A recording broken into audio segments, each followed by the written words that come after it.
I'm so pleased to welcome you all here tonight, both our in-person audience and our online audience. A very warm welcome to our fall Labour, Literature and Landmark lecture series. And this is our final lecture of the fall series.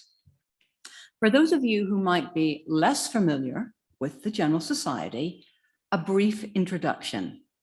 The General Society of Mechanics and Tradesmen of the City of New York is a nonprofit organization that was founded in 1785, 237 years ago. Today, our organization continues to serve and improve the quality of life for the people of the City of New York through our educational and cultural programs. These include our tuition-free Mechanics Institute, the General Society Library, of course, of which our in-person audience is here tonight. And you may have noticed that we are restoring our skylight. The John M. Mossman Lock Museum, which is, again, for in-person audience, is upstairs and you're welcome to visit it afterwards. And finally, our nearly 200-year-old lecture series, of which, of course, tonight is part of. The lecture series started originally in 1837. I want to express our thanks tonight to the New York Landmarks Conservancy for their help in promoting this event, and indeed to everyone involved with A Block in Time, including Rosie Mahorter at Bloomsbury Press, and to Jenny at Books and Call, who will be selling A Block in Time tonight. And that is a perfect opportunity to mention that you will be able to purchase this wonderful book at the conclusion of the evening. And I am certain our author, Christiane Bird, will be happy to autograph it and sign it and personalize it to you. And of course, what a splendid holiday gift, I have to say. Tonight, as I mentioned, I'm so pleased to be able to welcome to you Christiane Bird, to talk about her riveting book, A Block in Time, which will recount the history of the city by way of a microcosmic block, which is 23rd Street between 5th and 6th Avenue. It is my huge pleasure to introduce to you Christiane Bird.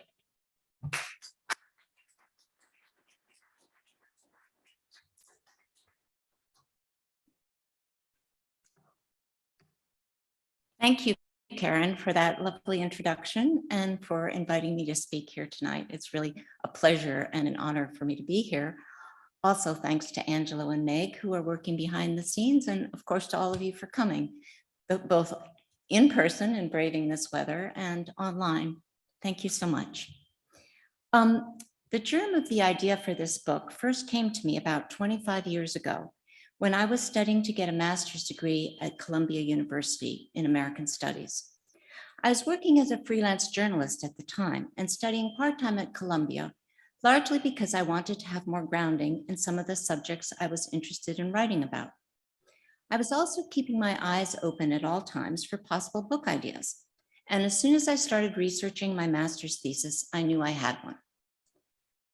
My thesis was about New York's Tenderloin, a notorious entertainment and red light district that initially stretched between 5th and 8th Avenues, 23rd and 24th Streets, beginning after the Civil War. The Tenderloin was filled with all sorts of crazy contradictions.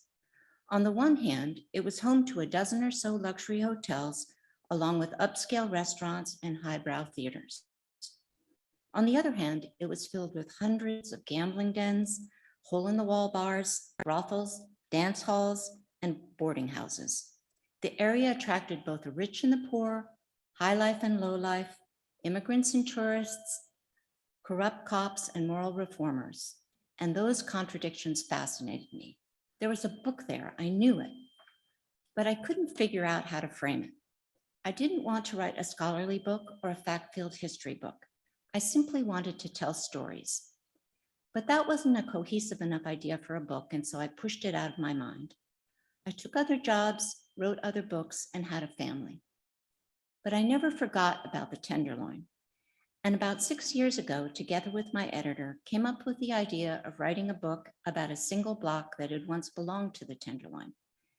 The book would center on the 1800s, but would trace the block's history from its very beginnings through the present, mostly by telling stories about its people. The block I chose to write about between 23rd and 24th Streets, 5th and 6th Avenues and Broadway once stood at the far eastern edge of the Tenderloin. I chose that block because I already knew of some interesting buildings and characters connected with it. But really, I had only the slightest idea of what rich history the block held. Before the arrival of the Europeans, the Lenape Indians probably passed over the future block many times in search of game and fruits and nuts. Like much of the island, it was filled with a mix of red maple, black cherry, American chestnut, and tulip trees, along with berries of all sorts and small animals such as deer mice, wood ducks, and flying squirrels. The most important Lenape Trail, leading from southern Manhattan to today's Bronx, also ran along the block's eastern edge. Most of that trail is now known as Broadway. Researching this book was filled with surprises, and one of the most fascinating ones to me was discovering that the first owner of the block was a former slave named Solomon Pieters. He was the son of one of the first of 11 slaves brought to New Amsterdam in 1626, and was an educated man who had probably attended a school run by the Dutch Reformed Church. Pieters worked for Sir Edmund Andrews, an early British governor of New York, and Andrews must have thought a great deal of him because when he was recalled to Britain in 1680, he granted Pieters, quote, 60 acres of upland, unquote, that included the future 23rd Street block. This slide shows a picture of that land grant record housed in the New York State Archives. At the time, Pieters and his wife Maria were living on family property on the Bowery, next door to neighbors they had known since childhood, and it is unclear whether they actually moved to their new land grant. Many settlers of that period preferred to live together in a community rather than in widely separated farmhouses and to travel to their fields daily. Pieters may have done the same, rising in the dark pre-dawn hours to eat a hearty breakfast before hiking uptown on a peaceful dirt grass lane surrounded by birdsong. The Pieters family only owned the block for about 3 decades, though, largely because of the passage of the Black Code of 1712. The code was a response to the colony's first slave rebellion, and it severely restricted the already restricted rights of Blacks, including their right to pass property on to their descendants. After the code went into effect, most of the Pieters family left Manhattan for the Hudson River Valley or New Jersey, where they flourished. Those who remained on the island were not so lucky. Records show that in 1738, Lucas Pieters, Solomon's grandnephew, was living as an indentured servant and his wife was in an almshouse. The next owner of the block was the Horn family, who owned it for over 100 years. The man who bought the property, John Horn, was a wheelwright, and by the time he moved uptown, Bloomingdale Road, now part of Broadway, had opened between today's 23rd Street and the Upper West Side, and stagecoaches and wagons were constantly passing by. The Horns built a sprawling farmhouse, shown in this illustration, in the middle of today's 5th Avenue, just south of the block, and prospered. In the early 1800s, their farmstead included a dozen dwelling houses, 6 stables, 2 shops, and in a sort of sad coda to the first owners of the block, several slaves. 3 decades later, the future 5th Avenue was being laid out, and so the Horns were forced to move their farmhouse out of the way. They chose to move it to the corner of today's 23rd Street and 5th Avenue, where it became the first known permanent structure on the block. They then sold it to William Corporal Thomas, who turned it into Madison Cottage, shown in this slide, a popular tavern and stagecoach stop. Travelers could also stay in the cottage overnight as long as they obeyed certain rules. No more than 5 people to 1 bed, no boots on the bed, no dogs upstairs, no beer in the kitchen, and organ grinders had to sleep in the washhouse. In the early 1850s, Madison Cottage was replaced by Branconi's Hippodrome. It was a combination circus and racetrack where monkeys rode ponies, elephants stood on their heads, and beautiful women flew by in golden trapezes. New Yorkers had been eagerly awaiting the opening of the Hippodrome for months, but after it opened, there was constant trouble. The press complained about as many gamblers, rowdies, and prostitutes, and people began whispering that its races were fixed. The word hippodroming, meaning sports fixing, entered the English language. Then came tragedy. Dancing girl Miss Augusta Taylor was walking through the tunnel that the performers used to enter the arena. The tunnel was dark and dank, over 100 feet long and only 4.5 feet high. It was lit by candles, and as she climbed the ladder at the tunnel's end, her dress caught fire. She emerged screaming, and several gentlemen rushed to immerse her in a fountain, but most of the audience stayed put, assuming it was part of the show. 1 week later, she was dead, and 1 year later, the Hippodrome closed. The next building to go up on that same site was the Fifth Avenue Hotel, shown here shortly after its completion in 1859. Behind it was real estate mogul Amos Richards Eno, a Connecticut Yankee who understood what most New Yorkers did not. The city was moving northward at an astonishing clip. When Eno first began building his hotel, people called it Eno's Folly. It was way too far uptown to attract guests, they said, and was certain to fail. Why, cows and pigs were still wandering the streets nearby. Yet only 1 year after opening, the hotel was booked solid, and for the next 50 years, it served as an important social, political, and cultural center. Every president from Buchanan to McKinley stayed there, as did foreign heads of states and famous actors, singers, and writers. Reported King's Handbook of 1892. No other single hotel in the world has ever entertained so many distinguished guests as have been received at the Fifth Avenue. It is a sort of clearinghouse for the city, the nation, and the world. The Fifth Avenue was the largest hotel in the world when it opened, a title it would keep for 15 years. It rose 6 stories, could accommodate over 800 guests, and held 100 suites, each with its own parlor, bedroom with fireplace, dressing room, and private bathroom. Then a startling innovation. The Fifth Avenue was also the first hotel to feature elevators. 1 year after the Fifth Avenue opened, the Prince of Wales came to stay. He was the first British royal to visit the United States after the American Revolution, and a crowd of 200,000, then a fourth of the city's population, was said to have thronged the streets to watch as his entourage traveled from New York Harbor to the hotel. This slide shows a fireman's parade in his honor passing beneath the hotel's balcony. The Fifth Avenue was also known as a gathering place for speculators. Thanks to the bull market that had developed during the Civil War, the stock market was operating at a feverish pitch, and gamblers flocked to the hotel's lobby to continue bartering after hours. Gallagher's Evening Exchange, seen in this slide, was opened in a small building adjoining the hotel on the 24th Street side of the block, and here stocks were traded throughout the night. Among those speculators was the flamboyant huckster James Fisk, who lived at the hotel during his first years in New York. Fisk and his partner Jay Gould were involved in all sorts of financial skullduggery, including an attempt to corner the gold market in 1869. Fisk wasn't as savvy in his personal life, though, and one day after moving out of the hotel and in with his paramour, Josie Mansfield, in a house he bought for her, made the mistake of introducing her to a younger and more handsome man, Edward Stokes.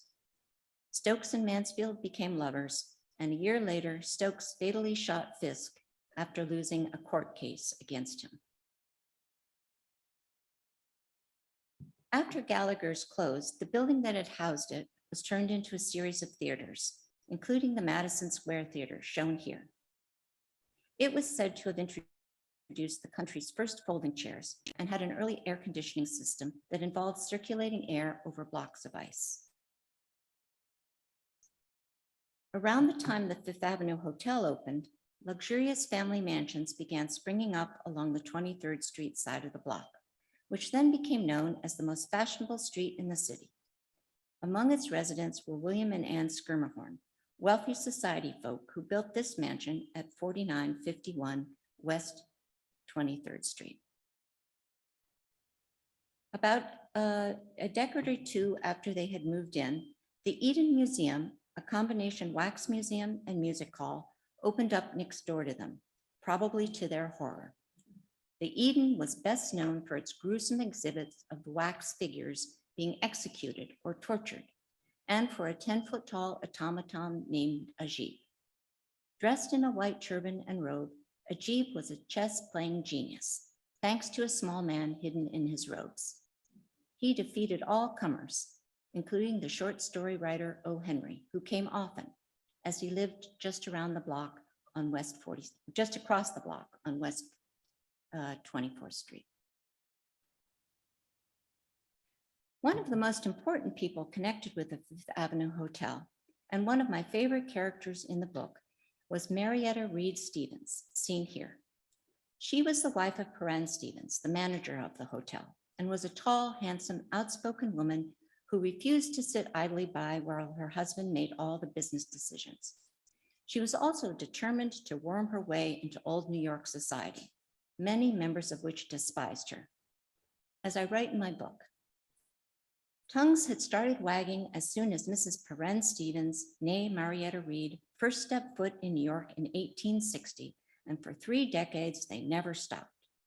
She said she was the daughter of a wealthy merchant in Lowell, Massachusetts, but everyone knew her father was nothing more than a common grocer. She said she had met her husband in the home of a school friend in Boston, but everyone knew she had once worked as a chambermaid in one of his hotels. Just look at the way she dressed, all those flamboyant boas and overly brocaded dresses.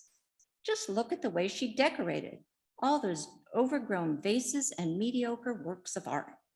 And most of all, just listen to the way she talked, loudly, impatiently, and with too many pushy ideas and strident opinions. Her Sunday night musicales were a sacrilege, and the way she had ingrained herself with the Prince of Wales when he was in town. Really, it was simply too much to bear.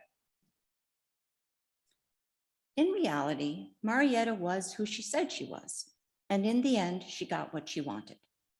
Her daughter, Minnie, married a British aristocrat who was a good friend of the Prince of Wales, and in the last decades of her life, Marietta was welcomed almost everywhere in New York society. Her social events became places to see and be seen. Also, her son, Henry, who died young, was briefly engaged to the future Edith Wharton, who fashioned her character, Mrs. Lemuel Struthers, in The Age of Innocence after Marietta. In the novel, Mrs. Struthers is a wealthy widow whose husband made a fortune in the shoe polish business, and rumor has it that she was once a model for one of his advertisements.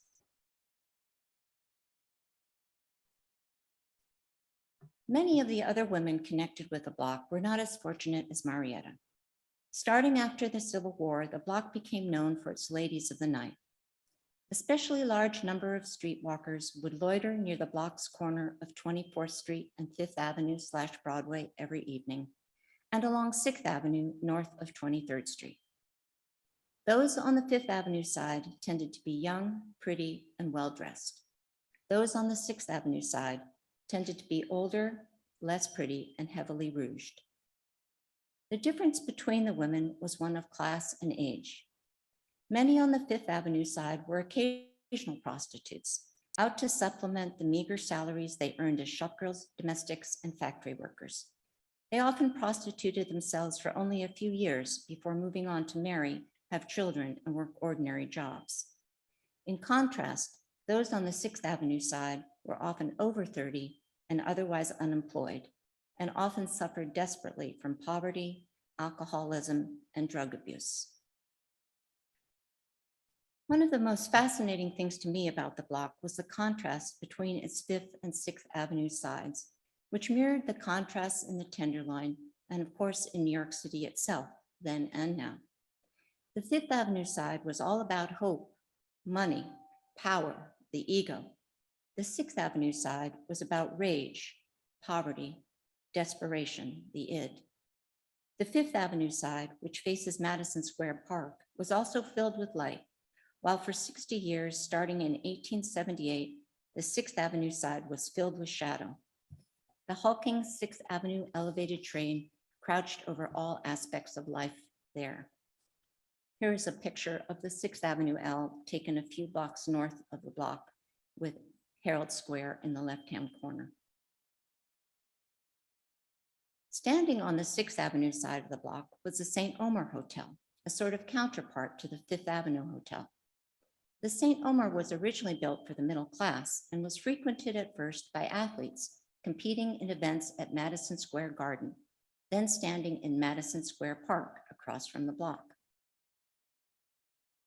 One of the most famous of these athletes was Frank Hart, shown here, an African-American superstar in pedestrianism, or long-distance running and walking, then easily the most popular sport in America, much more popular than baseball. At one event in Madison Square Garden, Hart collected about $25,000, the equivalent of $450,000 today. As the years went by, however, the St. Omar's fell into disrepute, as did the 24th Street side of the block. The 24th Street side had been known for its well-kept boarding houses, popular among upper middle-class bachelors. By the 1890s, however, many of its buildings had become rundown houses of prostitution.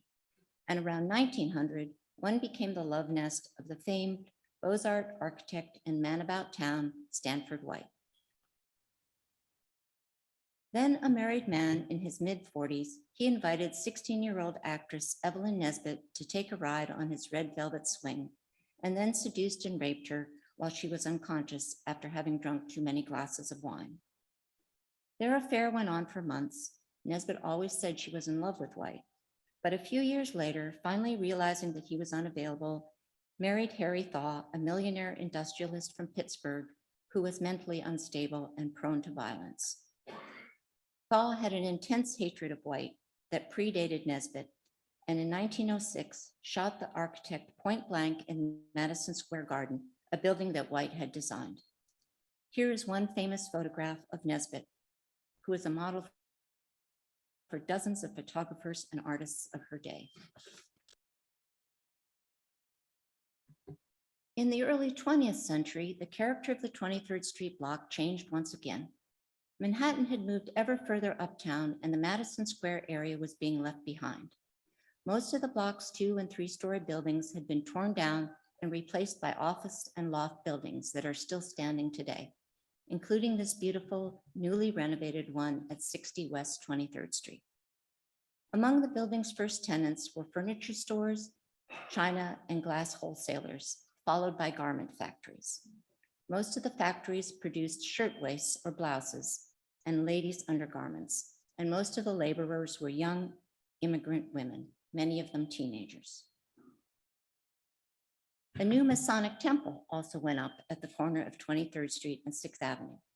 The Masons had built their first temple on this same site in the 1870s, and on its dedication day, shown in this slide, New Yorkers had poured out into the streets to watch a parade of 25,000 Masons strut by. Banners and plumes waved, sword blades slashed, and the ladies, according to the New York Times, swooned. That first Masonic temple was badly damaged by fire and was replaced by this building, which is still standing today. The Masons rented out to various commercial tenants and conduct their many secret ceremonies in a second building located on the 24th Street side of the block. The two buildings are connected in back, and in the 1980s, the Masons bought and then tore down the few small buildings between their two impressive ones, so that today they own the entire 6th Avenue side of the block. The Fifth Avenue Hotel was also torn down in the early 1900s and replaced by the Fifth Avenue building, now better known as 200 Fifth Avenue. During World War II, the building housed at least a dozen war relief organizations, and from the 1960s through the early 2000s was home to hundreds of toy companies. It held a gigantic toy fair every year that attracted buyers from all over the world. And many of the best known toys of the 20th century, including the Barbie doll, the Slinky dog, and the game Mousetrap, debuted here. The block fell on hard times in the late 1970s and 1980s, when the city was in fiscal crisis and its homeless population exploded. Welfare hotels to house the homeless were set up, some just north of Madison Square Park and one on the block itself in the former St. Omer's Hotel. The controversial photographer Robert Mapplethorpe also lived on the block in those years, in a loft on West 23rd Street, before dying of AIDS in 1989. With him near the end was his longtime friend and former lover, Patti Smith, the musician and poet, and his then lover, Jack Walls, who later wrote a poem about those years, which I'll quote from now. Robert and I lived here at 35 West 23rd Street in the late 1980s. Those years were very difficult years. I was a heroin addict back then. Robert was dying from AIDS. Those were very, very dark times for me and for those who lived through them with me, for it seemed as if the whole world was dying. All my friends, friends of friends, friends of friends of friends. Some of these people I'd never even met, but in death we were all friends. We felt one another's pain. Those were dark times, and everyone was dying.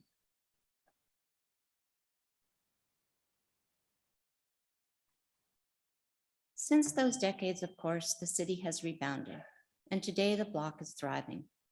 Italy and a gigantic Lego store occupy the ground floor of 205th, and a new residential building has gone up on lots that once housed the FAO Schwartz toy store and Stanford White's Love Nest.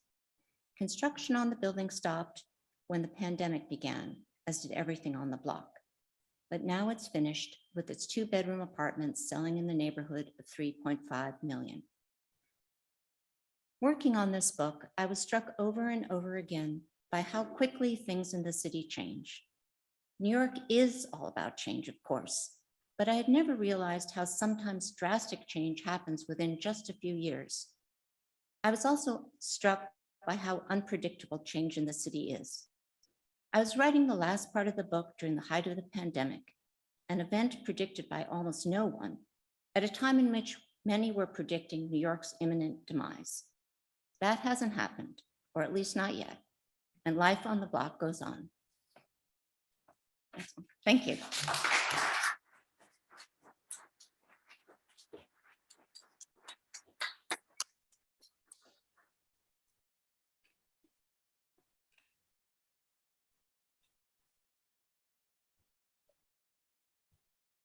Christiane, thank you so much. That was fantastic, and it really does that block really does echo, encapsulate the history of New York City. So thank you so much. We'd like to take some questions from our in-person and our online audience. And for our online audience, if you would like to submit questions through the Q&A section, and Meg Oliver will then pass those questions on to me. What a great history you gave us. Wow, the amount of research you did, it's unbelievable. So can you share with us some of your sources that you used for this very prodigious and prestigious study that you've done? Thank you. Well, I was extremely lucky. I mean, I don't think every block in New York City would have the kind of history that this block has. I mean, it was just incredible.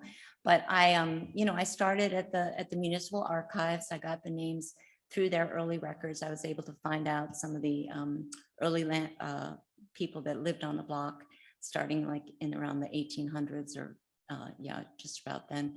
And then a genealogist had done, I'd already had read somewhere that the first owner of the block was a freed slave. I'm not really sure where I first found that reference, But then I was very lucky because a genealogist had put together the story of the Pieters family. So I was able to use that as a starting resource to find out about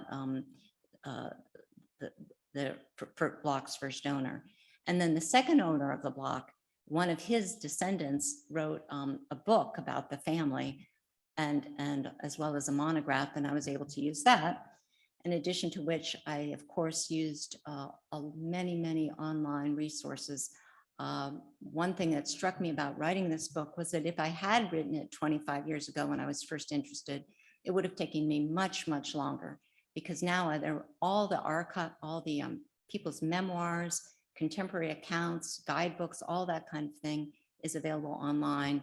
And of course, searching through newspaper archives and that sort of thing is also available online. So I would, once I had names or addresses, I would put them into the newspaper archives, for example. I put in every single street address, and sometimes things came up and I found some unusual stories that way.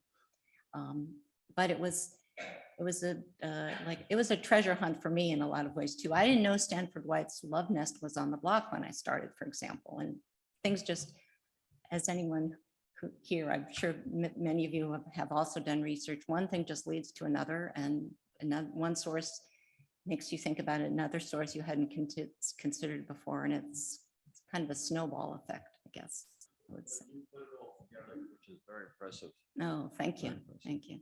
There were, and I would also like to add, there were just so many stories, and I felt like I did uncover a lot of interesting ones, but I was struck by how many more stories there must be out there. I mean, there were hundreds and hundreds of people lived on that block, and all of them probably had a story, that most of which have been lost, but maybe someone else will discover them someday. Do we have any other questions from the audience?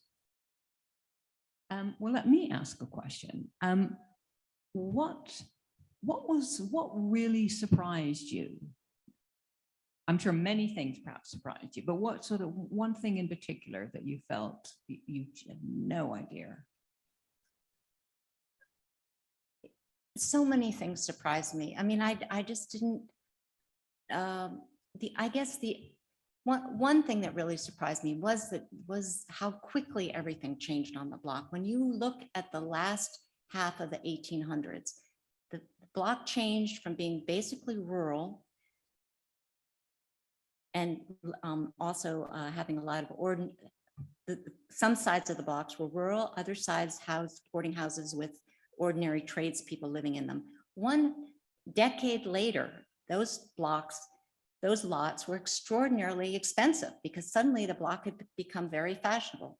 10 years after that, it became a shop part of this Ladies Mile was nearby, a popular shopping district. 10 years after that, it became a wholesale district with garment factories. And then the turnover was just incredible to me, that every 10 years, it was a new place, basically. Very surprising. Right. I'm just on my way to someone who has a question. Hi, somehow I knew about the Black owner. I don't know where I knew that, but you just mentioned briefly that they lost their land, which is of course the history of Black people in America. Right. But you talked about the Black codes. Can you tell us anything more about that? I understand often there was violence and just, well, is there anything more you can say? There was, there had been this slave uprising where slaves that had recently come from Africa had staged. I'm sorry. Sound yes. much better on my okay, ear. enslaved persons. Yes, they had attacked some of the white businessmen downtown, and afterward, there was such a large population of Black Americans in the country that the city cracked down very, very hard, and the Black Code of 1712. Some of its regulations, as I recall, were that Black people weren't allowed to go out after dark. They weren't allowed to before that, they'd been allowed to carry some arms of some sort. They were no longer allowed to do that. And the part about passing the land on, they weren't allowed to give them to their descendants. So although they could have remained on their property, nobody in the family would be able to inherit it. So that was, pretty much the end of they saw what was happening, and so they left this particular family. But How was that enforced? well, also, I'm not sure how it was enforced, to tell you the truth, but also New York was changing very, very quickly. It wasn't just the race relations were changing, it was also that the property was becoming very valuable. So they were probably offered a fair amount of money and saw the writing on the wall of what was happening and left the city. Yeah, I don't have any more details, I'm sorry. Yeah, yes. I've always been curious about an expression famous in New York that I believe has its origin here, and perhaps you came across research to the expression 23 skidoo. Yes, that has to do with it has to do with the Flatiron building, because apparently there were huge winds when it was first built. I think it was architecturally a little different than it is now. There were terrible winds and it would blow up women's skirts and that sort of thing. And so that's how it got its name. It was a place to be avoided if you were wearing a long skirt at that time. Yeah.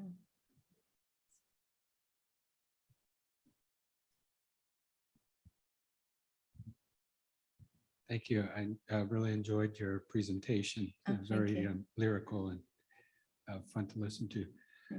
That block was the beginning of the Post Road, which was the principal road up the island.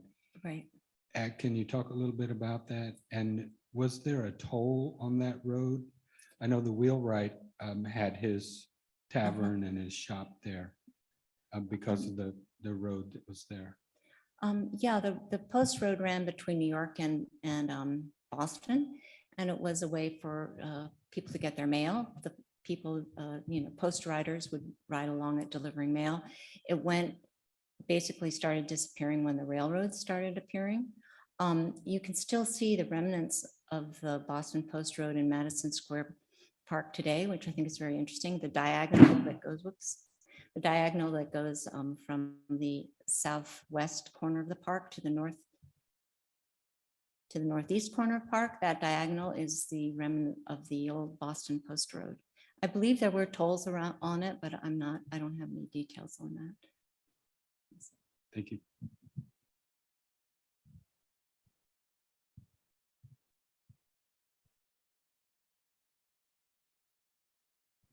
Thank you. That was a wonderful presentation. I just, do you know if the toy building is landmarked? Yes, it is landmarked. Oh, It is. good to Oh, hear. I was going to say, in addition to that earlier question from the gentleman further back, much of the block is part of the Ladies Mile Historic District. So those buildings, most of them are landmarked. Oh, good to know. They're really stingy with the beautiful, landmark yeah. stuff. Yeah.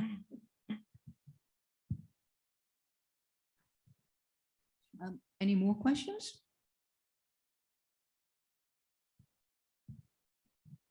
Great presentation. Somewhere in the back of my mind, I think there's like a big Edith Wharton connection with this block. Edith Wharton grew up, or partly grew up, across from the block on the south side of West 23rd Street. Her family lived there till she was about 10. She spent a lot of those years in Europe, though, so it wasn't such a strong connection. But she had wrote a novella called New Year's Day, and it has a scene. There was a big fire in the Fifth Avenue Hotel at one point, and a lot of the guests fled.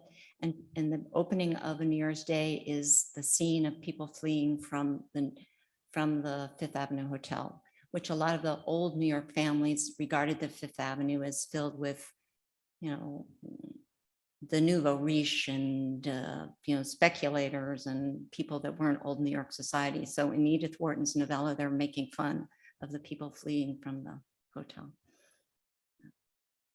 And following up on that, we have an online question from Robert, and he wonders when it changed from the Fifth Avenue Hotel to the Fifth Avenue building.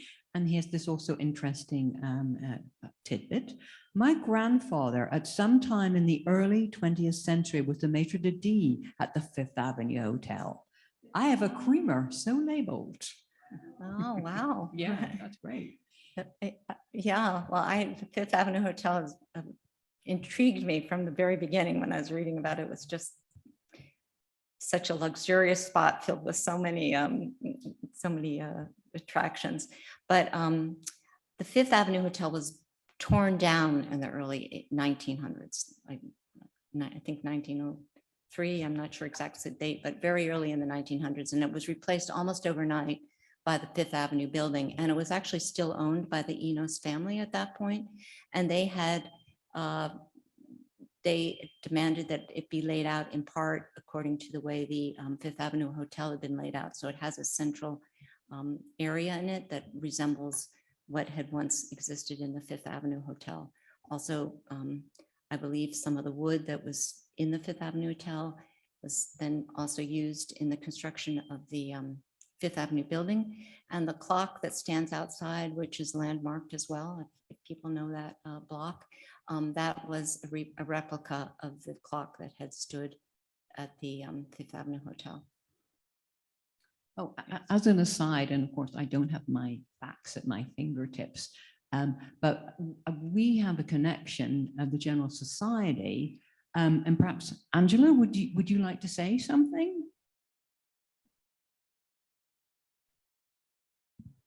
Yes, I could talk for a second. I could talk for a second about, you mentioned Amos R. Eno was the one who built the Fifth Avenue Hotel. Well, his son, Amos F. Eno, I guess inherited it from him. And one of the workers at that hotel, his name was, I believe it was Peter Whiteneck. He was a member of the General Society. And Amos F. Eno was the son. He was really impressed by the work that was done here. And he left a fairly large sum to us in around 1920. So there is a connection between that building and this building. And another of Amos Enos' sons was very instrumental in getting traffic laws and regulations passed, because at that time there were no sidewalks and people were trying to cross the street anywhere they could, and there weren't any lanes on a lot of the streets. There were these huge traffic jams, and it was one of his sons who noticed that and started writing an article about it, and eventually got hired by the city to improve that situation. And he's responsible for the circular roads around Columbus Circle, and also for some of the boulevards in France. His traffic rules were put into effect in many different places. So, yeah. Wonderful. Do we have, yes, we do. We have a couple more questions from the audience.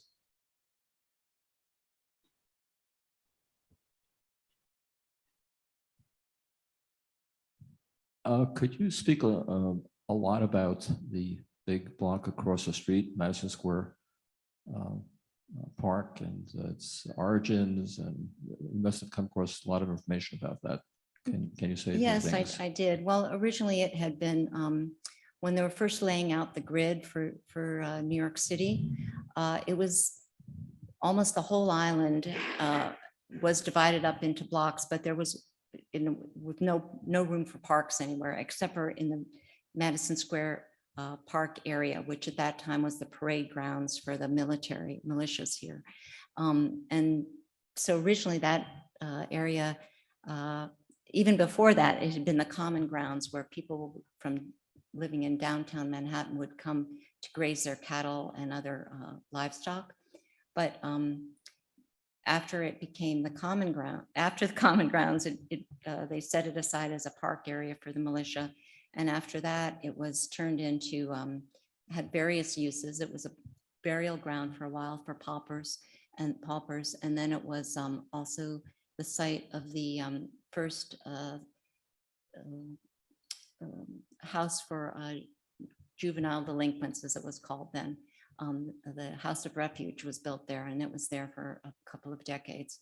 And it kept the original layout for the park was quite a bit larger than it is now, but by the time the plans were finalized, it had shrunk to its current size. And in the beginning, it was just, you know, a few scraggly trees, not much more than that. In fact, while it was being built, a club was using it that was playing an early version of baseball. And many historians now believe that that's actually where baseball originated, or at least one of the places. I know there's a lot of controversy about that, but so that is part of its history. And then once it was fully seeded and opening up, it became very fashionable very, very quickly, which is part of the reason why the Fifth Avenue Hotel became so fashionable and why it was so very popular and such a great attraction for, you know, over half a century. It was the place to see and be seen. Young women would dress in their finery and walk through the park with their parasols and flirt with the young men who will flirt with them. And there was a lot of intrigue going on in the park. And that was probably its heyday, when the same time when the Fifth Avenue Hotel was at its heyday. And then, of course, it went through a lot of different fluctuations when the area became a center for the garment district. In fact, one of the surprises to me was that whole area was a center of the garment district. Fifth Avenue, Madison Square Park, there were many, many garment factories around there. And it was due to an influential group of wealthy businessmen and people who lived on Fifth Avenue who got the zoning laws changed. So the garment industry had to be moved further west along 7th Avenue, which is where most people now associate with the garment factory.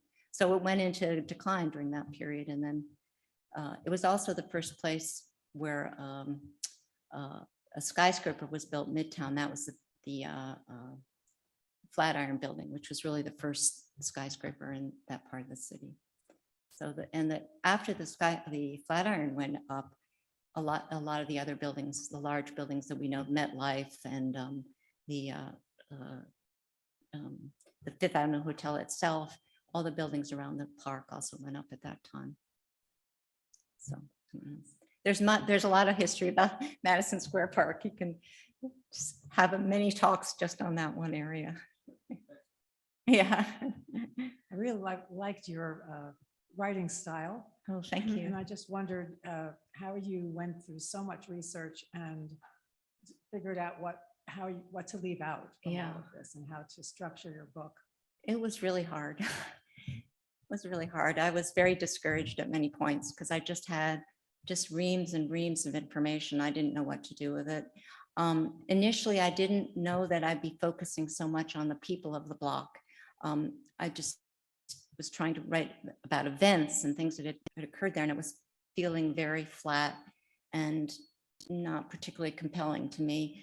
And then I started thinking about more, well, what is history to me? You know, I'm not really that interested in what building went up when or how much it was sold for or architectural design and stuff, which I know plenty of other people are interested in. That's wonderful. But what I'm really interested in when it comes to history is the people and their stories.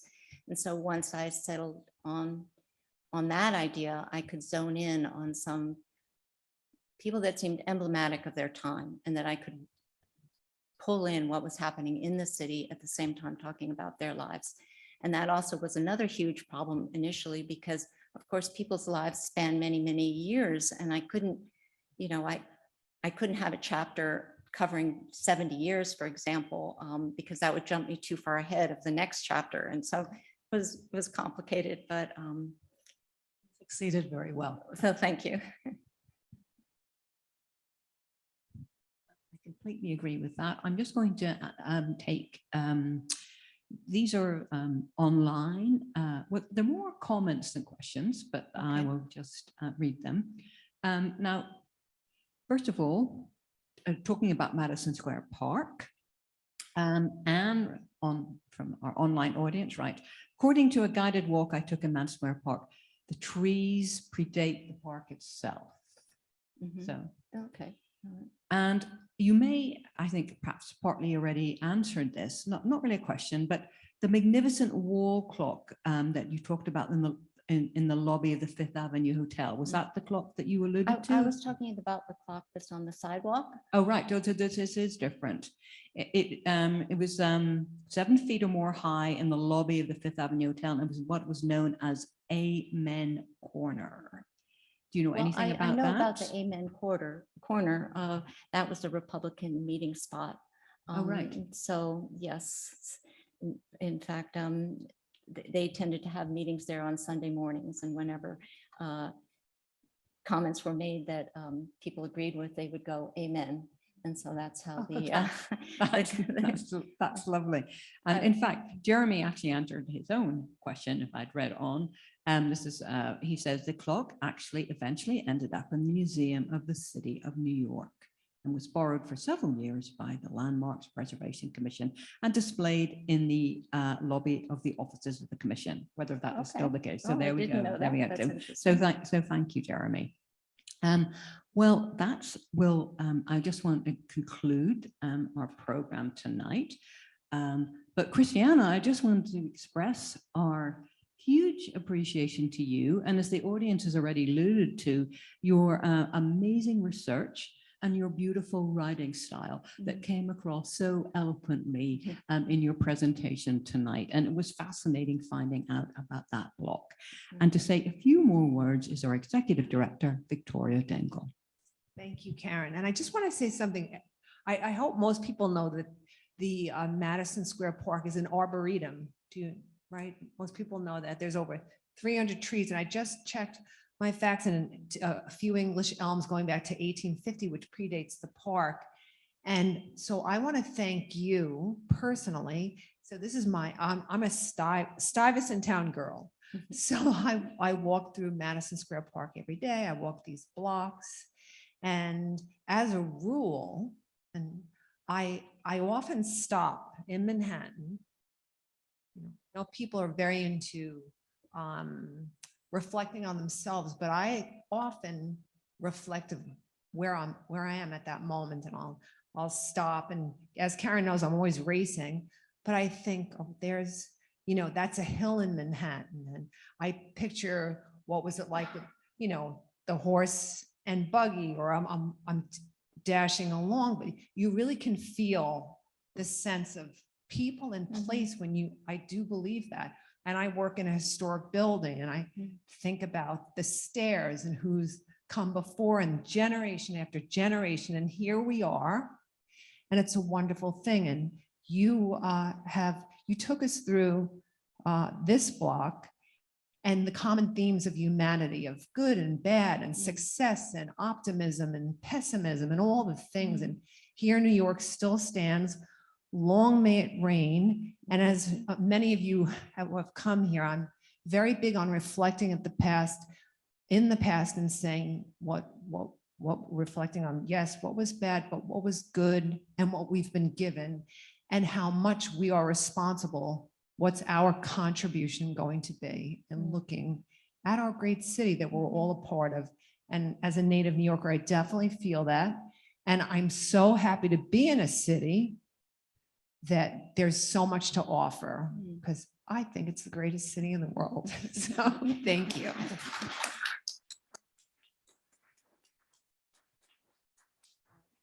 So in closing, I would just also like to take this opportunity to thank the people behind the scenes that you don't see at our lectures, and that would be Angelo Vigorito, our archivist and technical director.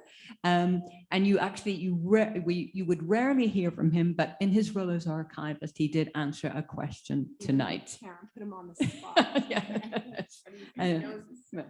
And I also want to thank Meg Oliver, who again, she handles the online questions remotely and helps our online audience should they have any problems getting online. So many, many thanks to Meg and Angelo.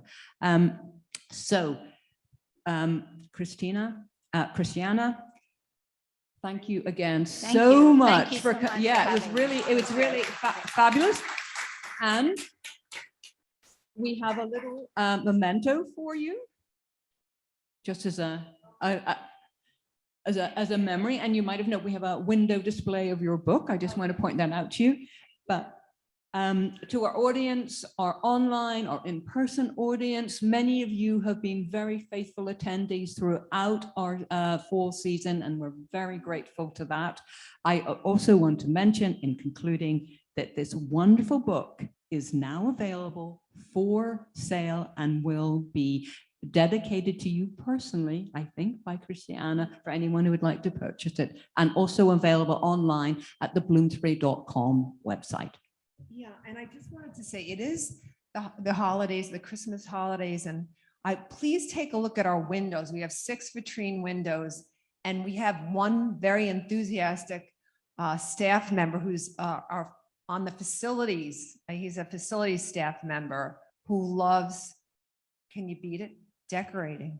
So he took on the 6 windows and he's adorned our scaffolding and lights. And every time we turn around, there's a new light. So I hope you enjoy it. Please look around, because he did it with a lot, really with passion and love. So look at those windows. They're really delightful. And he did it in just a few hours yesterday. I came to work and in the morning I said, gosh, I feel like we need some life in these windows. But he produced it. He went to Jack's. And there you go. Yeah. There are still Christmas windows in New York, holiday windows. Yes, exactly. In-person audience, I hope you'll also join us for a glass of wine. I want to wish everyone very happy holidays. Thank you again. Thank you so much. Thank you.